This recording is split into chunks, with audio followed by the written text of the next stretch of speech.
മമ്മൂക്കയ്ക്ക് പത്മഭൂഷൺ ബഹുമതി ലഭിച്ചപ്പോൾ ചില അഭിപ്രായങ്ങൾ ഞാനിങ്ങനെ മാധ്യമങ്ങളിൽ വായിച്ചു.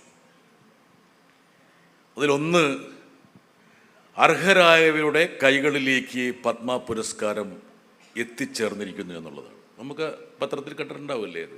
അർഹരായവരുടെ കൈകളിലേക്ക്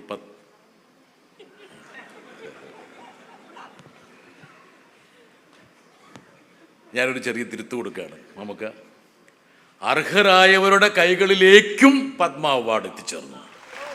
രാജശേഖര കറക്റ്റായ? ഞാനതിനൊന്ന് കറക്റ്റായിട്ട് പിടിച്ചിടുക.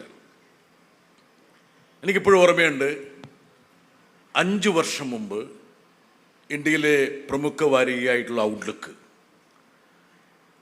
എന്നോട് പറഞ്ഞു, അവരുടെ ബാക്ക് പേജിലെ ഏറ്റവും പ്രസിദ്ധമായൊരു ഡയറിക്ക് മമ്മൂക്കയെ ഇതിവൃത്തമാക്കിക്കൊണ്ട് ഒരു കുറിപ്പ് തരണമെന്ന് പറഞ്ഞു. നമുക്കത് വായിച്ചിട്ടുണ്ടാവുമെന്ന് എനിക്ക് ഉറപ്പുണ്ട്. അതെ. അപ്പം ഞാനൊന്നും ആലോചിക്കാതെ എൻ്റെ മനസ്സിൽ നിന്ന് ചില കാര്യങ്ങൾ ആ ഡയറിയുടെ ഭാഗമായിട്ട് ചേർത്ത് വെച്ചു. അതിലേറ്റവും പ്രധാനപ്പെട്ടൊരു കാര്യം, അന്ന് പത്മശ്രീ ലഭിച്ചിട്ട് 23 വർഷങ്ങൾ കഴിഞ്ഞിരുന്നു. ഞാൻ ഇപ്പോൾ 28 വർഷമായി. പത്മശ്രീ ലഭിച്ച് 23 വർഷം കഴിഞ്ഞിട്ടും എന്തുകൊണ്ടാണ് മറ്റൊരു ബഹുമതിക്ക് നമ്മുടെ മമ്മൂക്ക പാത്രമാകാത്തത് എന്നുള്ളത് എൻ്റെ മനസ്സിൽ ഏറ്റവും പ്രധാനപ്പെട്ട ഒരു ചോദ്യചിഹ്നമാണെന്ന് ഞാൻ ആ ഡയറി കുറിപ്പിൽ എഴുതിയിരുന്നു. ഇന്ന് ഈ ബഹുമതിക്ക് അദ്ദേഹം പാത്രമായപ്പോഴും പലരുടെ മനസ്സിലേക്ക് വരുന്നൊരു ചോദ്യം, 28 വർഷം കഴിഞ്ഞോ എന്നുള്ളത്. ഈ 28 വർഷം കൊണ്ട് കാലുഷ്യത്തിൻ്റെ ഒരുപാട് പ്രതലങ്ങൾ നമ്മൾ കണ്ടു. പക്ഷേ ഈ 28 വർഷത്തിനിടയിൽ ഒരുപക്ഷെ കേരളത്തിൽ ഏറ്റവും കൂടുതൽ സ്ഫുടം ചെയ്തെടുത്ത ഒരു വ്യക്തി ആരാണെന്ന് ചോദിച്ചാൽ അത് മമ്മൂക്ക എന്ന് ഞാൻ പറയും. അത്രത്തോളം ഒരുപക്ഷെ തൻ്റെ അഭിനയ പന്താവിൽ മാത്രമല്ല, ഒരു മനുഷ്യൻ എന്ന നിലയ്ക്ക് അദ്ദേഹം എത്രത്തോളം മാറി എന്നുള്ളത് നമ്മുടെ മുമ്പിലൊക്കെ കണ്ടുപോകുന്ന പ്രതലങ്ങളാണ്.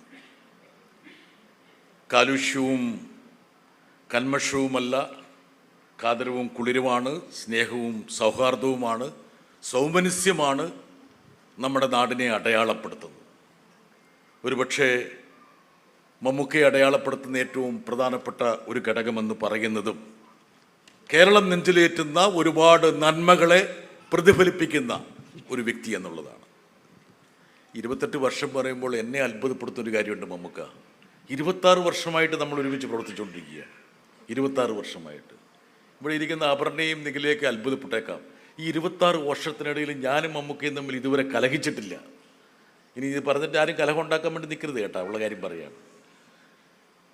ആ 26 വർഷമെന്ന് പറയുന്നത് എൻ്റെ ജീവിതത്തിലെ ഏറ്റവും നിർണായകമായിട്ടുള്ളൊരു ഘട്ടമായിരുന്നു.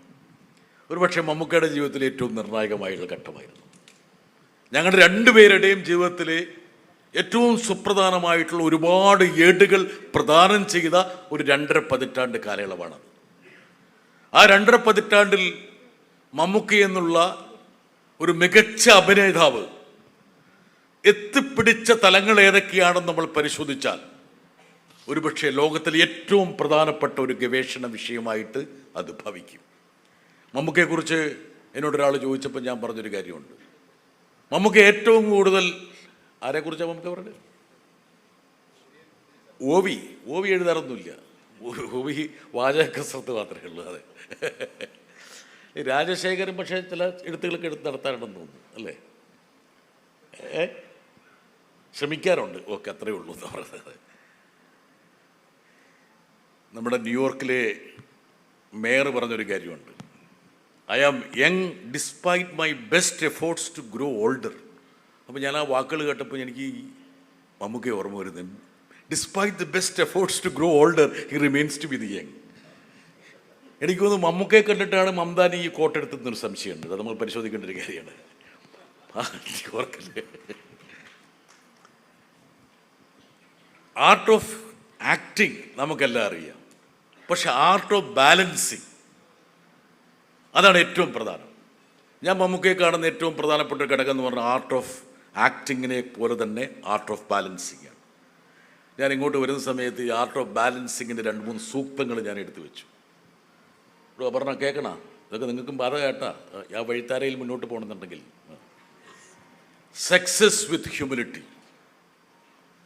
പവർ വിത്ത് കമ്പാഷൻ, ഇൻ്റലിജൻസ് വിത്ത് വിസ്ഡം, വെൽത്ത് വിത്ത് ഹെൽത്ത്, അതിന് മികച്ച ദൃഷ്ടാന്തമാണ്. കരിയർ വിത്ത് ഫാമിലി, രാജശേഖര ശ്രദ്ധിക്കേണ്ട ഒരു കാര്യമാണ് career with family. Another confidence with caution. Advocate CK കരുണാകരനെ തുറച്ചു നോക്കുകയാണ്. ഇതൊക്കെ നമ്മുടെ എല്ലാവരുടെയും ജീവിതത്തിൽ വേണ്ട ആർട്ട് ഓഫ് ബാലൻസിങ് ആണ്. ഞാൻ നോക്കുമ്പോൾ ഈ ഒരു ഘടകങ്ങൾ മുഴുവൻ ഒരുപക്ഷെ നിത്യജീവിതത്തിൽ അപ്ലൈ ചെയ്യുന്ന ഒരു വ്യക്തി എന്നത് മമ്മൂക്കയാണെന്നുള്ള കാര്യത്തിൽ എനിക്ക് യാതൊരു തർക്കമില്ല. നിങ്ങൾക്കും തർക്കമുണ്ടാകാൻ യാതൊരു സാധ്യതയില്ല.